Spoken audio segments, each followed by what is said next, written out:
Assalamualaikum warahmatullahi wabarakatuh. Kita bertemu lagi di pertemuan ke-12 Kesehatan dan Gizi, kuliah Kesehatan dan Gizi. Tema kali ini yaitu tentang prinsip dasar dan macam atau jenis imunisasi anak ya. Sudah pada tahu kan imunisasi itu apa? Nanti kita akan membahas tentang imunisasi lebih detail. Oke. Sekarang kita masuk ke capaian pembelajaran pada pertemuan kali ini. Capaian pembelajaran diharapkan mahasiswa dapat mengerti dan menjelaskan prinsip dasar imunisasi untuk anak.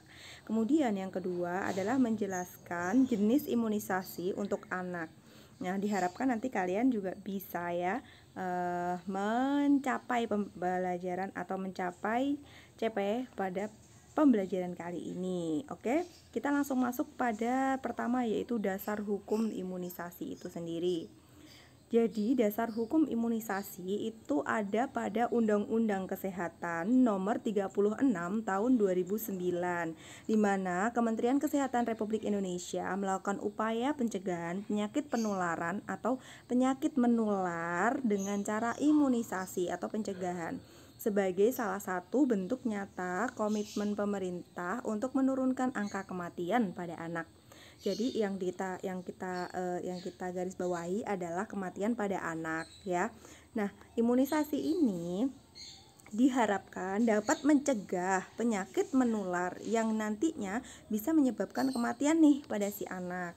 Jadi sebenarnya semua anak di Indonesia itu sudah difasilitasi oleh pemerintah untuk adanya imunisasi ini. Nah, ini adalah hasil riset kesehatan dasar atau Riskesdas tahun 2018. Mohon maaf, saya belum menemukan Riskesdas tahun 2020 karena mungkin juga karena pandemi ini ya, banyak sekali yang tertunda. Baik riset-riset penelitian dasar maupun penelitian lanjutan pada umumnya. Nah, berikut adalah cakupan imunisasi dasar lengkap pada anak umur 12 hingga 23 bulan. Artinya ini disurvei pada anak berusia 1 tahun hingga 2 tahun. Nah, target Renstra tahun 2019 itu adalah 93% anak-anak di Indonesia mendapatkan imunisasi. Tapi imunisasi dasar lengkap ya. Tapi lihatlah di sini tahun 2018 itu sendiri, di mana yang berwarna kuning itu hanya 57,9% saja anak-anak Indonesia yang melakukan imunisasi dasar lengkap. Sedangkan sisanya adalah 32,9 dan 9,2% itu tidak lengkap melakukan imunisasi dasar maupun tidak imunisasi sama sekali. Nah, apa sebabnya? Ini yang harus ditingkatkan oleh pemerintah agar semua anak di Indonesia itu imunisasi. Nah, kalau kita lihat itu malah menurun ya dari tahun 2013 ke tahun 2018. Mungkin ini siklus 5 tahunan sekali, di mana 2007 ke 2013 itu 5 tahun dan 2013-2018 5 tahun. Jadi selama 5 tahun itu malah menurun. Anak-anak yang sudah terimunisasi dasar lengkap itu menurun. Yang awalnya 59,2% menjadi 57,9% saja. Nah, kalau yang ini adalah data tentang cakupan imunisasi dasar lengkap pada anak umur 12 hingga 23 bulan menurut provinsinya tahun 2013 dan tahun 2018. di mana di sini diurutkan kota-kota yang sangat peduli dengan imunisasi dasar lengkap anaknya maupun yang tidak peduli ya, mungkin rendah ya, bukan tidak peduli, mungkin peduli tapi ada kendala-kendala. Nah, di sini bisa dilihat bahwa Aceh, Papua, Sumatera Utara memiliki kedudukan yang lebih yang rendah dibandingkan yang lain. Sekitar 20% saja anak-anak yang melakukan imunisasi dasar lengkap. Nah, ini pasti tergantung sama orang tuanya karena anak belum bisa imunisasi sendiri ya. Jadi orang tuanya itu harus benar-benar yang mendukung, harus bekerja sama dengan pemerintah atau petugas kesehatan setempat.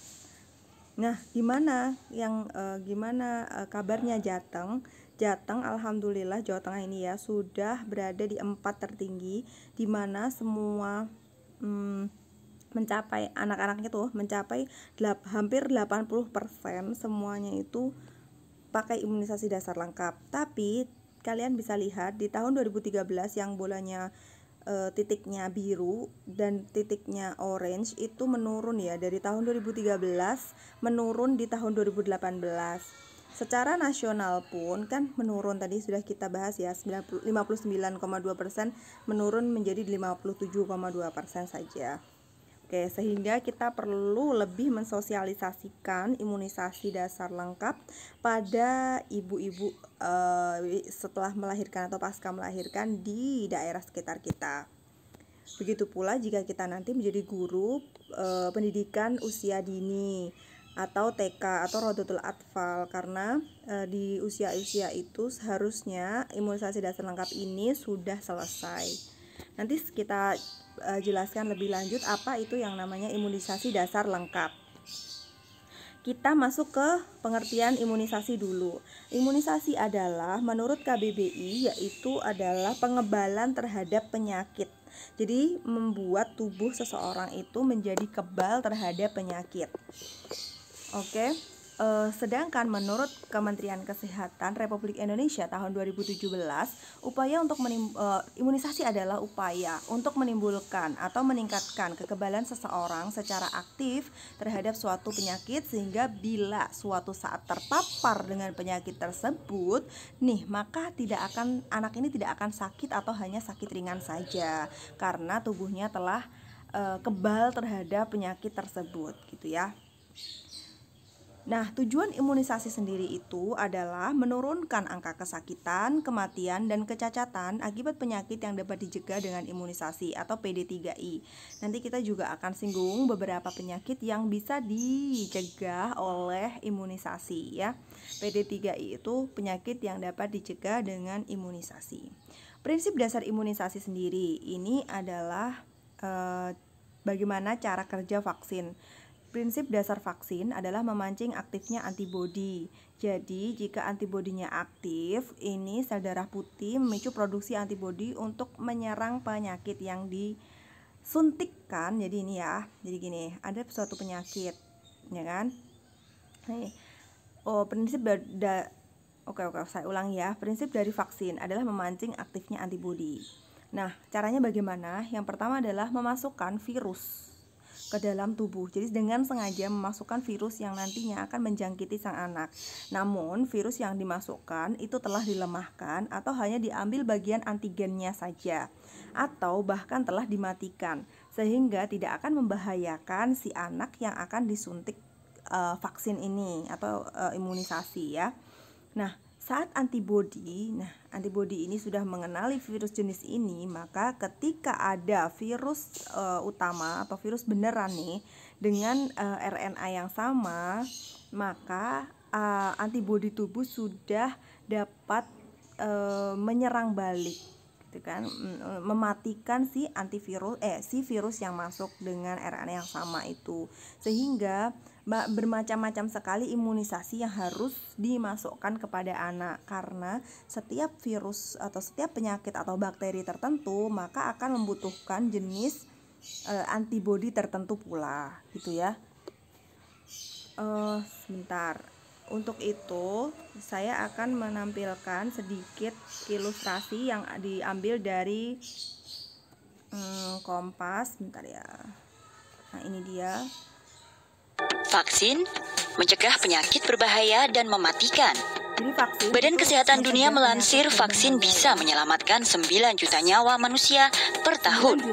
Begini cara kerjanya. Vaksin berisi kuman penyakit yang lemah atau mati. Jadi, tidak akan membuat yang divaksin menderita. Vaksin biasanya disuntikan bukan ke pembuluh darah, melainkan di dalam kulit, di bawah kulit, atau masuk otot.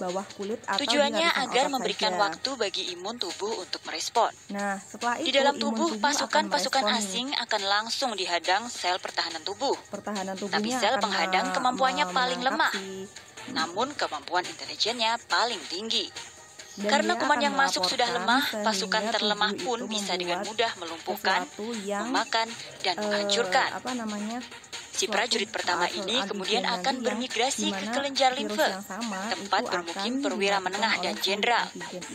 Dari laporan si prajurit pertama, sel limfosit B dan T akan memproduksi antibodi yang spesifik untuk mengatasi si pasukan asing. Ini harus spesifik ya, karena cara kerja vaksin itu memang harus spesifik. Oke, sorry.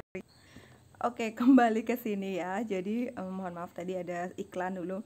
Nah, jadi prinsip dasar imunisasi ini sudah tahu ya bahwa yang dimasukkan itu adalah virus lemah yang nantinya akan dikenali oleh si antibodi kita, sehingga antibodi kita itu bisa menyusun menyusun antigennya atau menyusun antivirusnya sendiri, sehingga nanti jika ada virus benerannya yang kuat yang masuk, itu bisa kita hancurkan oleh tubuh yang telah merekam antivirus yang tadi gitu ya.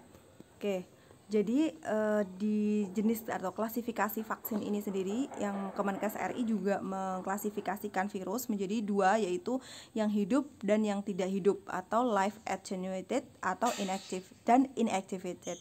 Jadi yang live itu derivat dari virus atau bakteri liar ya kan, yang dilemahkan. Jadi tapi syaratnya adalah ini tidak boleh diberikan kepada orang yang defisiensi imun atau imunnya kurang dan sangat labil, serta dapat rusak oleh suhu tinggi dan cahaya karena dia virusnya hidup ya. Kemudian yang inaktif itu dari organisme yang diambil atau dihasilkan dari menumbuhkan bakteri atau virus pada media kultur, kemudian diinaktifkan, jadi hanya RNA-nya saja yang ada, sedangkan virus dan bakterinya itu sudah mati. Biasanya hanya sebagai fraksional, sebagian atau fraksionalnya saja, selalu memerlukan dosis ulang karena tidak sebanyak atau tidak sehebat sih yang live virus tadi atau live and attenuated ya.